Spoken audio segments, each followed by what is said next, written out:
이 문제에 대해서 지금 출구가 있을지 그 부분이 되게 중요하잖아요. 이 의정 갈등을 어떻게 끝낼 수 있을지. 지금 사자협의체 구성 이거 뭐 구성이 아직 된 건 아니고 구성하자라고 정치권에서 이제 뜻을 모았지만 의료계 참여를 이끌어내지 못하고 있는 상황이잖아요.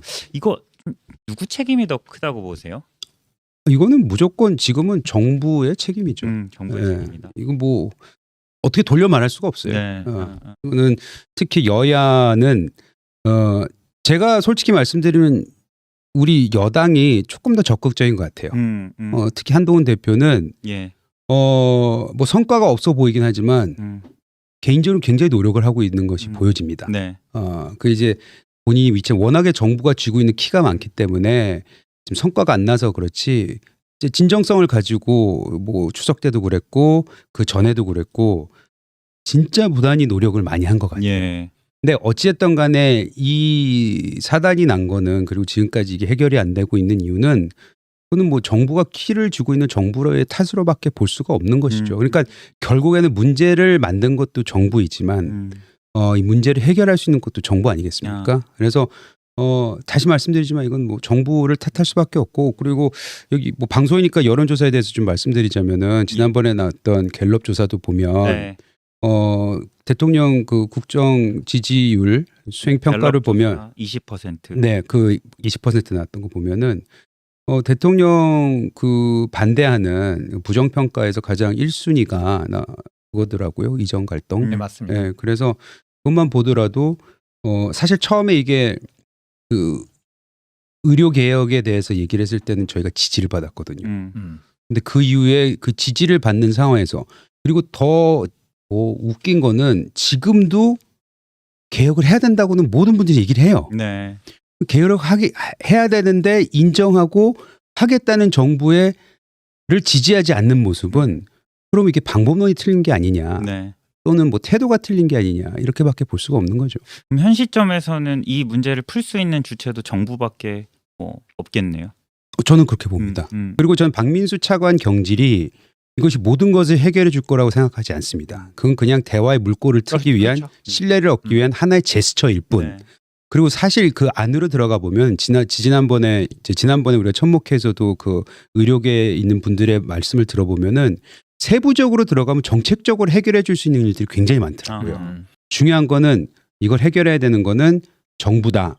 다만 정부의 그 강경한 입장도 있는데 사실 그 여야 협의체에 대해서 기대를 하는 건 뭐냐면 예. 그래도 정치라는 게 너무 딱딱하지 않고 유연하게 일을 해결할 수 있는 게 정치잖아요. 네. 그럼 정부 같은 경우에는 좋은 핑곗거리가 있지 않습니까?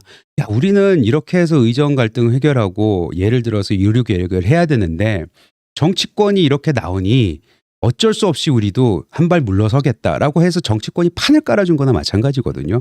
그럼 거기에 마지못해서 나오는 식으로라도 좀 제스처를 가지면 저는 그러면 아니 정부도 그렇고 네. 의료계도 그렇고 마지못해서 그래 정치권에서 이러니까 우리도 한번 나가볼게라는 마음만 먹으면 되는데 그거 자체가 이루어지지 않고 있기 때문에 그게 아쉬운 부분이에요. 지금 이제 그 의료 대란 문제 이어서 이제 다 결국엔 연결돼 있는 문제인데요. 그 윤석열 대통령과 여당 지지율이 또 최저치를 기록했잖아요. 우리 위원장님께서 거론해 주신 대로 지난주 한국갤럽에서 윤석열 대통령 지지율이 20%, 국민의힘 지지율이 28%, 지난 10일에서 12일 1,200명 대상 전화 면접 방식 조사였고요. 그리고 추석 연휴에도 또 조사가 하나 나왔는데 리얼미터에서도 윤석열 대통령 지지율이 27%, 역시 리얼미터 조사에서는 이게 최저치였고 지난 9일에서 13일 2,503명 대상 ARS 조사였습니다. 자세한 내용은 중앙선거 여론조사 심의위원회 홈페이지를 참고하시면 되고 위원장님 뭐 아까도 좀 거론을 해주셨는데 우리 윤석열 대통령 일단 우선적으로 윤석열 대통령 지지율 하락의 핵심적인 원인은 좀 뭐라고 보세요? 추상적으로 얘기하자면은 네. 아까 말씀하셨던 불통의 이미지가 있다. 불통의 이미지. 불통의 이미지고 좀 좋게 아까 말씀하신 대로 뚝심 있게 밀고 나간다 그랬는데 너무 이 대화에 네. 한치의 그 양보가 없어 보이는 그런 모습이 일단은 불만이신 거겠죠.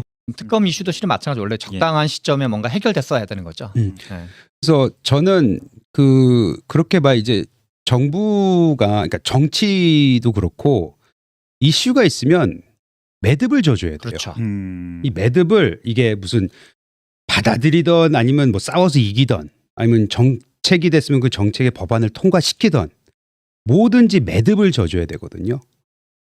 근데 그 매듭을 진 것이 지금 2년이 넘게 온 과정 속에서 없습니다.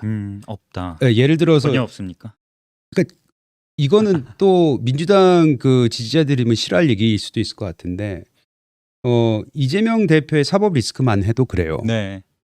이재명 대표가 그때 뭐 한참 이제 뭐 구속되느냐 마느냐 이거 가지고 우리가 이제 난리가 났었잖아요.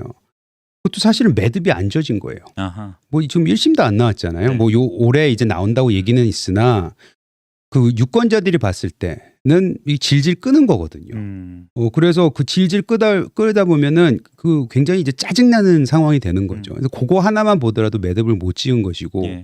다른 정책들도 사실은 매듭을 굵직굵직한 것들 중에서 매듭을 못 지은 게 많죠.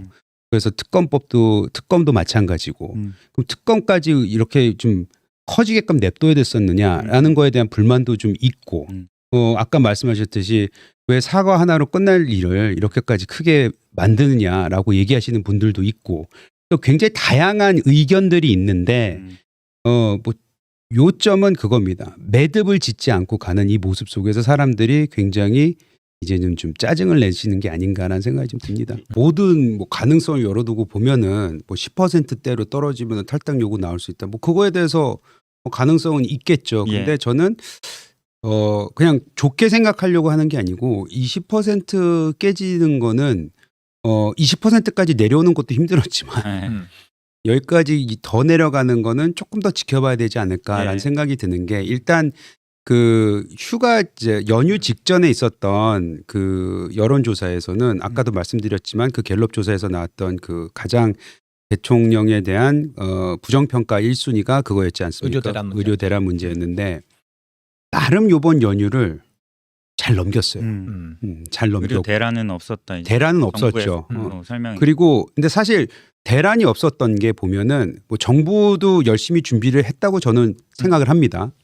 근데 일단 국민들이 대처를 잘하신 거죠. 네. 왜냐하면은 응급실에 찾아간 숫자가 예전에 비하면 예년도에 비하면 훨씬 줄었다는 거예요. 그래서 스스로 이게 뭐 중증이 아니고 경증이면은 뭐 내가 굳이 응급실에 갈 필요가 없지 않나 이런 스스로 판단을 하셔가지고 이제 국민들이 도와주시고 또 의료계에서는 나름 굉장히 열심히 이렇게 도와주셔서 이게 가능했다고 생각을 하는데 어쨌든 결과적으로는 그 우려했던 그 대란 내지 네. 뭐 붕괴 네. 특히 야당에서는 그런 걸 많이 주장을 했잖아요. 그게 없었기 때문에 과연 20% 밑으로 떨어질까에 대해서는 좀 지켜봐야 되지 않을까라는 생각을 하고 있고 20% 밑으로 떨어지는 것 특히 그 아까 말씀하셨던 보수 진영에서 30% 중반까지 내려왔던 뭐 여러 네. 계층 세 개의 계층으로 이렇게 말씀을 하셨는데 그분들은 오히려 회복이 될 수도 있지 않을까라는 기대보다는 그런 자연적인 바운스백 그런 게 있지 않을까라는 생각이 들어서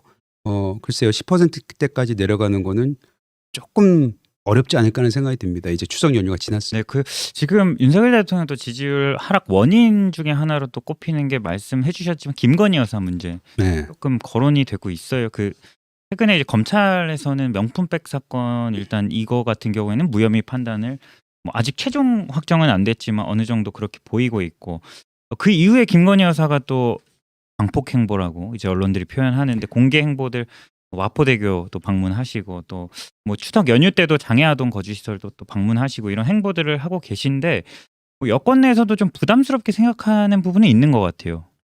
그러니까 이것도 참 그래요. 뭐냐면 우리가 그 제2부속실 만들기로 했잖아요. 예. 그리고 만들 준비가 거의 다 완료됐다.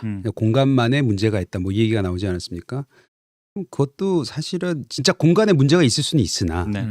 작게라도 시작해버리면 좋은데 안 하니까 답답한 거죠.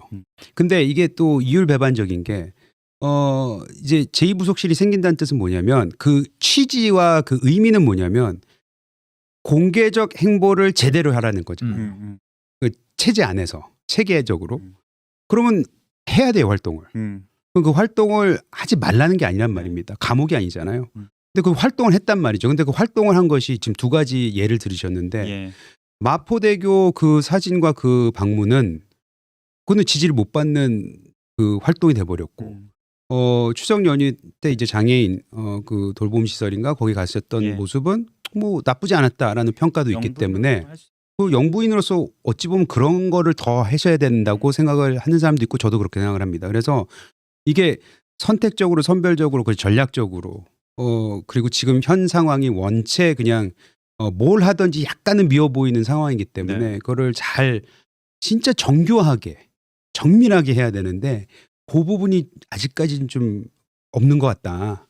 그 정교함이 떨어지는 것 같다는 데에서는 좀 걱정이 되긴 하죠. 저는 그 방금 말씀하셨듯이 그 큰 틀에서 보면 매듭이 지어지지 않았다는 거에 뭐 다시 한번 강조를 드리면서 어찌 보면 지금이 이제 뭐 절반이 지나가는 시점 아닙니까? 그리고 굉장히 다양한 이슈들을 방금 말씀하셨듯이 있잖아요. 현재 기반 크게 세 가지가 있는 거죠. 근데 예. 그것들을 들어가 보면은 사실 제가 뭐 국회의원 했으나 법조인 출신도 아니고 판결이 나와서 뭐 1심에서는 어떻고 2심에서는 어떻고 관계된 사람은 어떻고 저랬고 하다 보면은 다 이제 언론에서 설명하고 정치인들이 나와서 떠드는 거 들여다 보면 이 말이 맞나 저 말이 맞나 헷갈릴 때가 많아요. 제가 봤을 때 웬만한 일반 국민들도 아마 비슷한 입장이 아니실까. 근데 그 시점에서 바라본다면 이거 한번 매듭 져주면 좋겠네. 네. 라는 생각이 들고 지금 다양한 이슈들이 있기 때문에 오히려 요 시점에서 큰 틀에서 아까 그 사과의 모습이 됐던 어떤 식으로 하든지 매듭을 져주면은 오히려 이것이 최적기일 수도 있겠구나라는 생각이 들고 사실 그 우리가 전당대회를 이제 치른 지 얼마 안 되긴 했는데 그 한동훈 대표의 이제 뭐 원희룡 그때 전 후보하고 그 갑론을박이 있을 때 보면은 예. 김건희 여사께서 그 문자를 통해서 사과할 의사가 있다는 거를 표명을 하셨던 거잖아요. 그런 일이 있었죠. 있었죠. 그래서 뭐 그 문자는 다 나와 있으니까 그럼 그 연장선에서 이제는 그때는 뭐 선거 직전이어서 선거에 도움이 된다면 예. 뭐 이런 단서가 있긴 했지만 오히려 지금은 윤석열 정권이 어차피 지금 20%이고 최저이고 다시 한번 반등을 꾀하려면 아까 말씀하셨더니 잠깐 뭐 기술적인 반등이 아닌 진짜 굉장히 큰 메이저 이벤트를 통해서 반등할 수 있는 기회를 하려면 사실 도화지를 새로 까는 게 낫다.